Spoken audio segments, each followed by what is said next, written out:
এমপিওভুক্ত শিক্ষকদের উপর মারমুখী অবস্থায় পুলিশ। কয়েকটি দাবিতে আন্দোলনে নামা শিক্ষকদের কর্মসূচি পণ্ড হয়ে যায় সাউন্ড গ্রেনেড আর জল কামানে। এক পর্যায়ে আর ওই এলাকায় দাঁড়াতেই পারেননি শিক্ষকরা। প্রতিবাদে আগামীকাল সারা দেশে বেসরকারি শিক্ষা প্রতিষ্ঠানগুলোতে কর্মবিরতির ঘোষণা দেওয়া হয়েছে।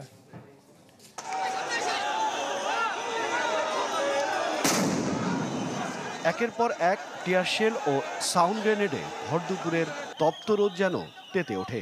বিকট শব্দে দিকবিদিক ছুটতে থাকেন বাড়ি ভাড়া, উৎসব ও মেডিকেল ভাতা বৃদ্ধির দাবিতে আন্দোলনরত বেসরকারি শিক্ষক কর্মচারীরা।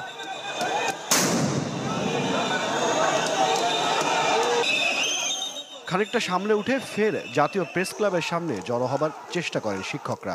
পুলিশের জলকামানে ছত্রভঙ্গ হন আন্দোলনরতরা।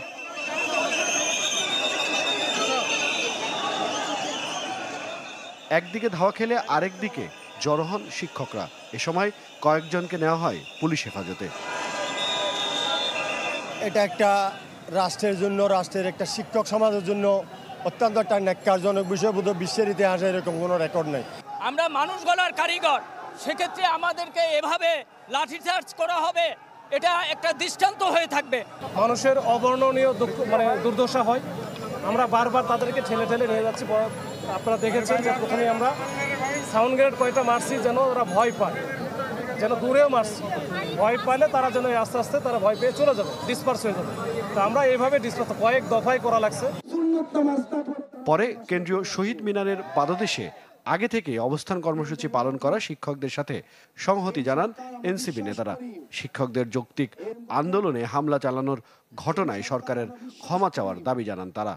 এই রাস্তার মধ্যে শিক্ষকদেরকে যেভাবে পিটানো হয়েছে, এটা কোনো সভ্য রাষ্ট্রীয় চরিত্র হতে পারে না। এটা কোনো সভ্য রাষ্ট্রীয় চরিত্র হতে পারে না। অনীতি বিলম্বে এই হীন কাজের জন্য তাদেরকে ক্ষমা চাইতে হবে। মূল বেতনের 20% বাড়ি ভাড়া, 1500 টাকা মেডিকেল ভাতা ও কর্মচারীদের জন্য উৎসব ভাতার দাবি পূরণ না হওয়া পর্যন্ত কাজে যোগ না দেওয়ার ঘোষণা দেন এমপিওভুক্ত শিক্ষকরা। কিসের লেখা, কিসের পরব, সবার মহলা হবে শহীদ মিনার ইনশাআল্লাহ।